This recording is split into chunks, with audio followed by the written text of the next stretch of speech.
안녕하십니까. 우리 캐나다 한인 재림교회 연합 연말 기도회로 모이신 여러분들을 진심으로 환영합니다. 이 이른 아침 이 고요한 시간에 하나님과 만나는 이 시간은 우리 모두에게 큰 축복이 되리라 생각이 됩니다. 어제에 이어서 이제 제 둘째 날, 오늘 또 우리가 함께 모여서 우리의 마음을 하나님께 드리는 이 귀한 이 시간에 하나님께서 우리와 함께 하심으로 우리 모두가 마음에 원하는 간절한 기도가 응답되어지는 경험을 하는 아침이 되기를 바랍니다. 저는 밴쿠버 교회 김규일 장로입니다.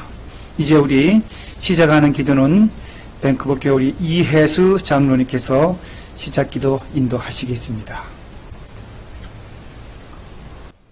하늘에 계신 하나님 아버지, 저희들을 아낌없이 보살펴 주시고 사랑해 주셔서 감사합니다.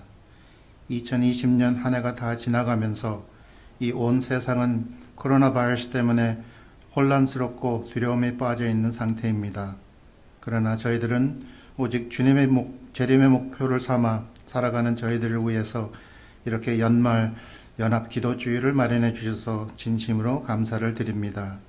특히 하나님 말씀을 준비하신 이정환 목사님과 함께 하셔서 저희들에게 꼭 필요하고 소중한 주님의 말씀이 잘 전달될 수 있도록 인도하여 주시옵소서.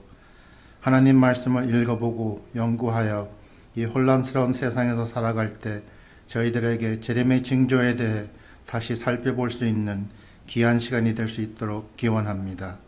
이 세상에 취하지 않고 깨어 있어서 예수님의 재림을 기다리는 모든 성도님들이 될 수 있도록 도와주시옵소서. 이 모든 말씀을 살아계시는 예수 그리스도 이름으로 간절히 기도드렸습니다. 아멘. 캐나다 성도 여러분, 안녕하십니까? 사울과 다윗 그리고 요나단 두 번째 시간입니다. 오늘 이 시간에는 광야에서 준비되다 라는 제목으로 말씀을 전하겠습니다. 먼저 하나님의 말씀 사무엘상 16장 1절과 7절의 말씀을 봉독하겠습니다.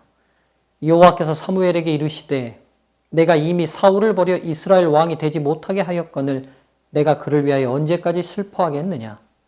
너는 기름을 뿔에 채워가지고 가라. 내가 너를 베들레헴 사람 이새에게로 보내리니 이는 내가 그 아들 중에서 한 왕을 예선하였음이니라.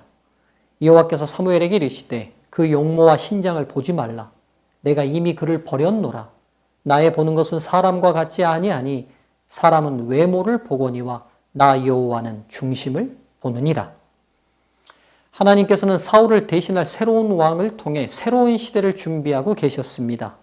사울을 향한 애틋한 마음을 가진 사무엘은 그 안타까움을 뒤로 한 채 하나님의 말씀에 따라 베들레헴, 인류의 구주를 탄생시킬 그 의미 깊은 장소로 이스라엘의 새로운 왕을 찾아 길을 나서게 됩니다. 새로운 왕에 대한 어떤 정보도 듣지 못한 사무엘은 베들레헴의 장로들과 이새의 자녀들을 제사에 초청한 후 하나님의 인도하심을 기다렸습니다. 바로 그 자리에서 하나님께서 당신께서 선택하신 왕을 사무엘에게 공개하실 것이었습니다. 이새의 첫 아들을 보고 그 왕제의 풍모에 사무엘 또한 인간적 시각으로 그가 하나님께서 선택한 왕이라 착각합니다. 그러나 하나님께서는 전혀 다른 시각으로 다음 왕을 준비하고 계셨습니다. 이스라엘의 첫 번째 왕이었던 사울도 그의 외모가 왕다운 풍모를 지닌 사람이었습니다.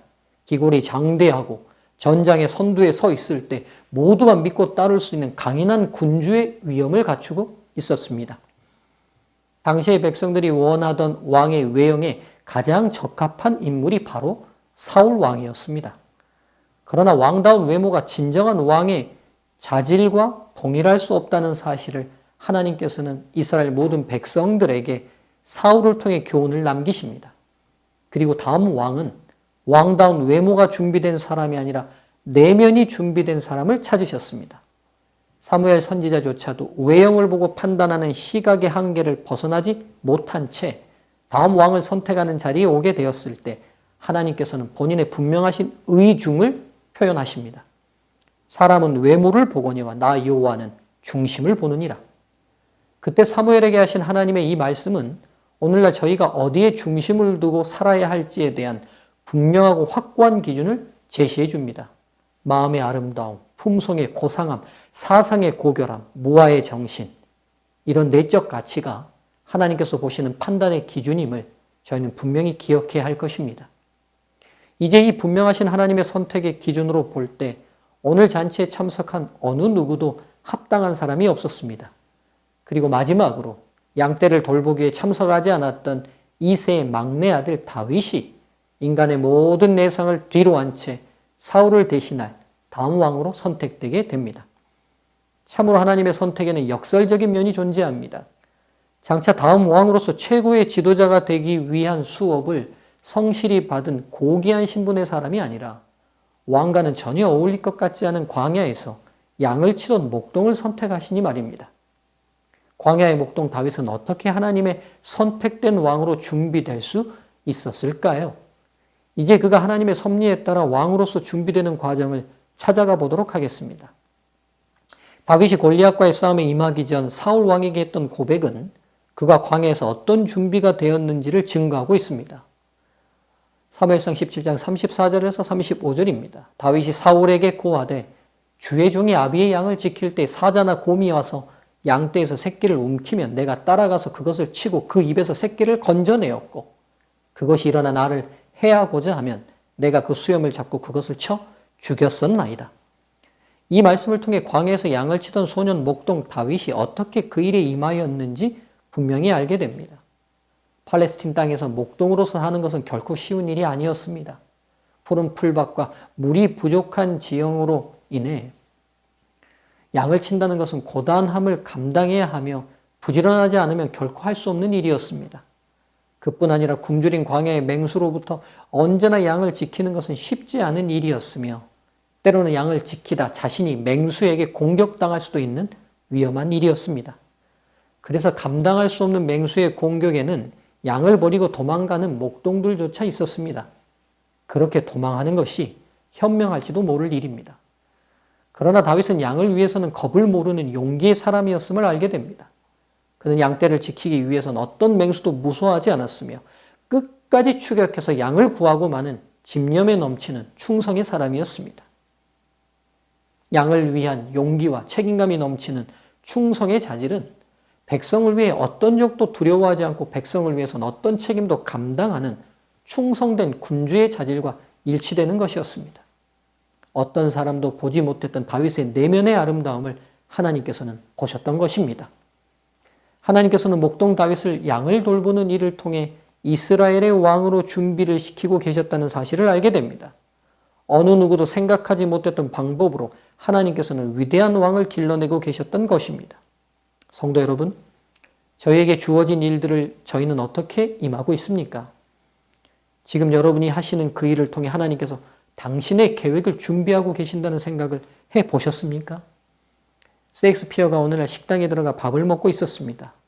그리고 그 식당에 있던 사람들은 금세 당대 최고의 문호였던 그를 알아보고 앞다투어와 정중한 인사를 건넸습니다. 그 광경을 밖에서 보던 청소부가 빗자루를 든 채 땅이 꺼질 듯이 한숨을 내쉬었습니다. 이를 본 셰익스피어가 그를 불러 이유를 물었습니다. 여보시오, 당신은 왜 그렇게 땅이 꺼질 듯 한숨을 쉽니까? 그때 청소부가 대답하길, 나도 같은 남자인데 선생은 그렇게 존경의 대상이 되고 나는 이처럼 한 끼의 밥을 벌기 위해 온종일 처지가 한심스러워 온종일 이 마당을 쓸고 있으니 너무나 내 처지가 한심스러워 그렇습니다. 라고 답을 합니다. 그 말을 듣고 셰익스피어는 바로 이렇게 말을 합니다. 그대 친구여, 한탄하지 마시오. 그대는 지금 하나님이 지어놓으신 이 세계의 한 모퉁이를 깨끗하게 하는 책임을 감당하고 있어. 당신이 그 일을 하지 않는다면 하나님이 지어놓으신 이 지구의 한 모퉁이는 더러워질 것이요. 우리가 하는 일 자체가 우리를 고귀하게 하거나 우리를 천하게 하는 것이 아니라 어떤 일이라 할지라도 우리가 어떤 마음의 자세로 임하느냐가 우리를 고귀하게 하거나 우리를 천하게 할 수 있다는 사실을 기억하셔야 합니다. 그리고 그 일에 임하는 우리의 마음의 자세가 하나님의 계획하심의 일부가 될 수 있다는 사실을 깨닫게 되시길 간절히 바랍니다. 광야의 목동의 삶이 다윗을 왕으로 어떻게 준비시켰는지를 찾아볼 수 있는 두 번째 단서는 그가 기록한 많은 시들입니다. 절제된 시어들의 조합으로 이루어진 시는 그 시인이 어떤 주제에 대해 깊이 명상하지 않고는 창작이 불가능한 일입니다. 광야 무인지경의 땅에서 다윗은 그 많은 외로운 시간들을 그가 어떻게 보냈는지 그가 남긴 시들이 분명히 보여주고 있습니다. 사람과 대화할 수 없었지만 눈앞에 펼쳐진 천연계를 통해 그는 그것을 창조하신 분과 깊은 명상을 통해 쉼없이 교제하였으며 그 교제의 결과인 감사와 찬양은 아름다운 시어들로 정렬된 노래가 되어 성경에 시라는 보석들을 박아 놓았습니다. 그 시간 그는 사람에게 의지하지 않고 철저히 하나님께 의지하며 어떤 고독과 외로움도 하나님과 함께함으로 극복하는 자신만의 피난처를 만들 수 있었습니다. 광야, 그 고독한 땅에서 얻게 된 하나님과 다윗 자신과의 깊은 개인적 연결은 이런 시를 남겼습니다. 여호와여, 주께서 나를 감찰하시고 하셨나이다. 주께서 나의 앉고 일어섬을 하시며 멀리서도 나의 생각을 통촉하시오며 나의 길과 눕는 것을 감찰하시며 나의 모든 행위를 익히 하시오니 여호와여, 내 혀의 말을 알지 못하시는 것이 하나도 없으시니이다. 주께서 나의 전후를 두루시며 내게 안수하셨나이다. 이 지식이 내게 너무 기이하니 높아서 내가 능히 미치지 못하나이다. 내가 주의 신을 떠나 어디로 가며 주의 앞에서 어디로 피하리이까. 내가 하늘에 올라갈지라도 거기 계시며 음부에 내 자리를 펼지라도 거기 계시니이다.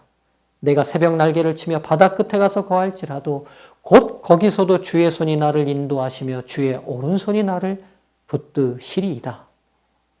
왕이 되어서도 다윗의 인생 가운데 나타났던 그 많은 시련과 어려움 그리고 고독과 외로움을 극복할 하나님과의 개인적 관계가 바로 이 광야에서 준비되고 있었던 것입니다.